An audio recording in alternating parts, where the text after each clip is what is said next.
In this episode, Giselle, the Grand Duke, surprises everyone, including Scobin, with his newfound confidence and remarkable abilities. Scobin, the commander of the punitive force, initially dismisses Giselle's insistence on taking command, but Giselle boldly steps up, asserting his authority.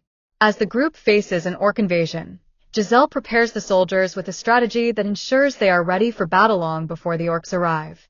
Despite the soldiers' skepticism, Giselle demonstrates an extraordinary display of swordsmanship, defeating the orcs with precise, unassisted strikes, proving he is far more capable than anyone had realized.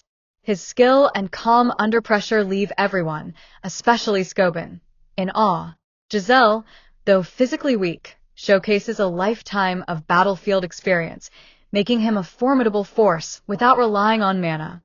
The episode highlights his transformation from a seemingly ineffective leader to a true sword master, commanding both respect and admiration from those around him.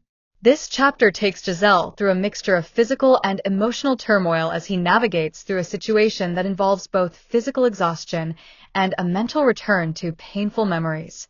After his impressive victory against the orcs, Giselle, despite his success, feels the toll of his physical limits.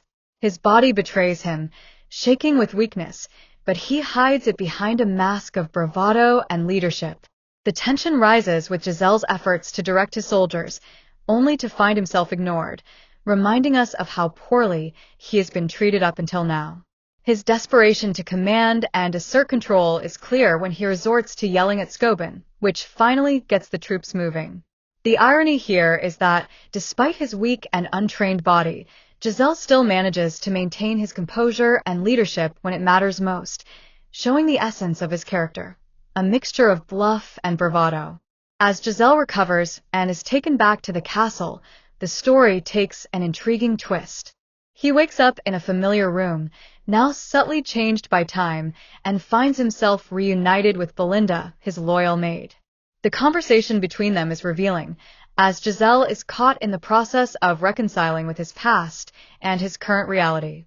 The emotional impact is heightened when he sees his reflection in the mirror and sees a man who, on the surface, is no longer the same broken individual, but one who has seemingly reclaimed some of his former nobility.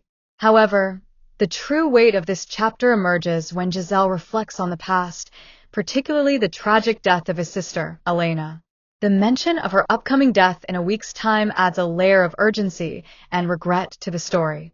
Giselle's feelings of guilt and the foreshadowing of Elena's fate are palpable, hinting that Giselle's journey will be heavily influenced by these unresolved emotional scars from his previous life. Overall, this chapter expertly weaves together Giselle's struggle with his present, the mystery of his past, and the weight of his future decisions, all set against the backdrop of his complicated relationships with the people around him.